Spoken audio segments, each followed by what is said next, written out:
बिस्मिल्लाहिर्रहमानिर्रहीम। अस्सलाम वालेकुम viewers. Medical herbal station Mohammad Fayaz आप लोगों की खिदमत में हाजिर है। लिकोरिया का मसला है जिन बहनों को, लिकोरिया की कितनी अक़साम हैं और ये क्यों होता है, इसका सद्देबाब क्या है और परहेज़ क्या है। पहला लिकोरिया है जी कि लेसदार कतरों का निकलना शर्मगाह से और उसमें से स्मेल आना और हल्की येलो शेड, येलो टाइप होगा वो जो लिक्विड है। तो वो जिगर की ख़राबी की वजह से होता है। आप गर्म चीज़ों का इस्तेमाल ज़्यादा कर रहे हैं, ज़्यादा गर्म चीज़ों के इस्तेमाल से भी लकोरिया हो जाता है और जो लिक्विड आता है उसमें स्मेल आती है और वो पीले रंग का होता है।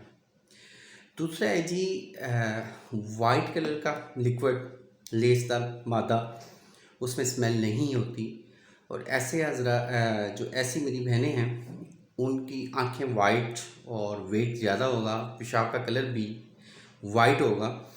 तो वो ज़्यादा मोटापे की वजह से या ज़्यादा जंक फूड, फास्ट फूड और बेकरी आइटम के इस्तेमाल से हार्मोन डिस्टर्ब होते हैं और वो लिकोरिया हो जाता है।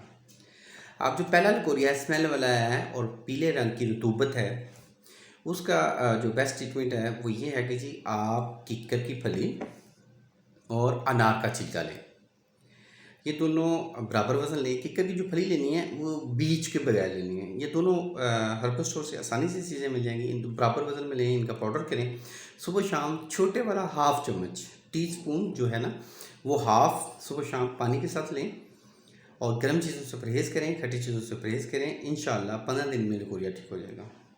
दूसरा लिकोरिया है जी जो वाइट कलर की रतूबत आती है, ज़्यादा जिन बहनों का वेट ज़्यादा है, मोटापा है, हार्मोन्स अनबैलेंस हो गए हैं, तो उनके लिए जो बेस्ट है वो ये है कि जी 3 चीज़ें दरकार होंगी: दालचीनी, लौंग और सना मक्की। दालचीनी, लौंग और सना मक्की ये तीनों बराबर वज़न में लें। इसका पाउडर करवा के रख लें, किसी भी जार में महफूज कर लें और इसका कावा बना के पीना है। ये 1 टीस्पून 1.5 कप पानी में डालना है। जब 1 कप रह गया उसको उतार के उसमें जायके के लिए आप गुड़ या हनी का इस्तेमाल कर सकते हैं। सुबह और असर के टाइम ये वाला कावा पिएँ। इंशाल्लाह 15 दिन में लिकोरिया ख़त्म हो जाएगा। अल्लाह आपका हामी और नासिर हो। शुक्रिया, जज़ाकल्लाह। अल्लाह हाफ़िज़।